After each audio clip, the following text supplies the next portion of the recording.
Hi, this is Matthias from Backache Productions. Today I want to share with you my first little tech review. As prices for the GoPro Hero 7 Black started to drop, I thought it was time to get some new gear that might replace my GoPro Hero 5 Black.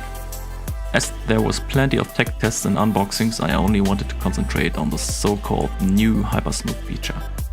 Before I purchased my GoPro, I watched lots of videos about that feature, but I found no real comparisons between the Hero 5 and the Hero 7.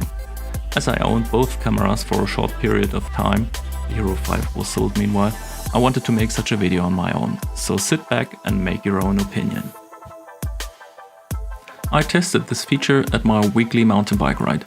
All settings were set to automatic to get the most genuine result. I know that a GoPro can deliver much better image results using ProTune, but that is not the purpose of this video. I had both cameras mounted on the double GoPro mount. The first videos are using a chest mount. As both GoPros support different resolutions, I wanted to start with 1080p. You will find the image of the GoPro Hero 5 on the right hand side and of the GoPro Hero 7 on the left hand side.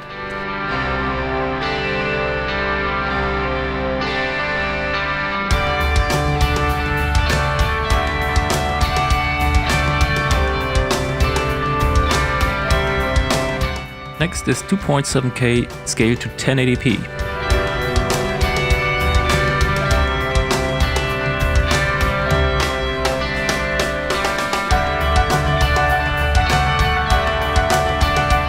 And now 4K scaled to 1080p.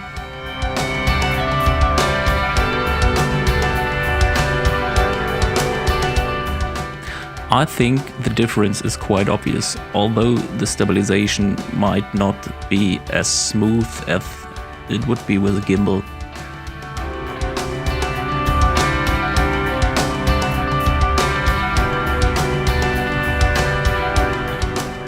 Next up is a comparison with the GoPros mounted on the stem.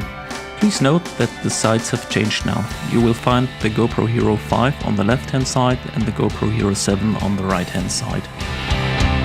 This is because they are no more mounted upside down as they've been before on the chest mount.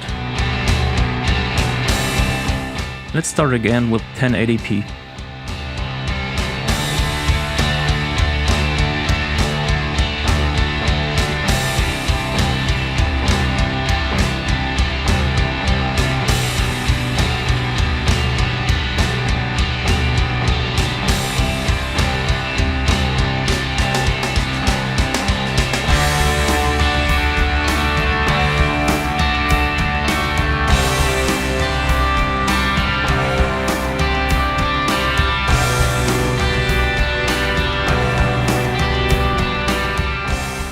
Next up, 2.7K scaled to 1080p.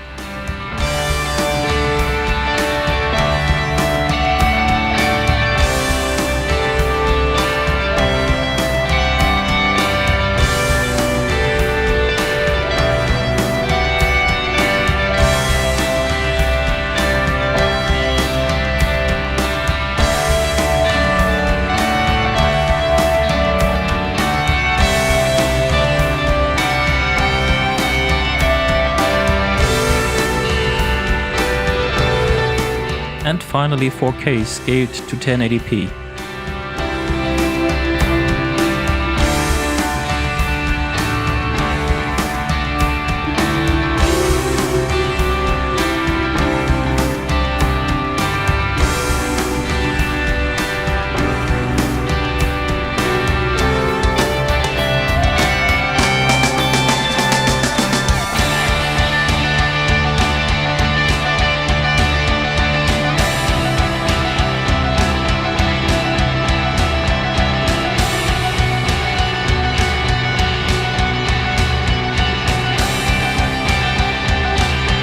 Okay, that was my GoPro Hero 5 versus GoPro Hero 7 Hypersmooth comparison. I hope you liked it and you found it useful. If you liked it, please give a like. Maybe see you next time. Have fun and bye bye.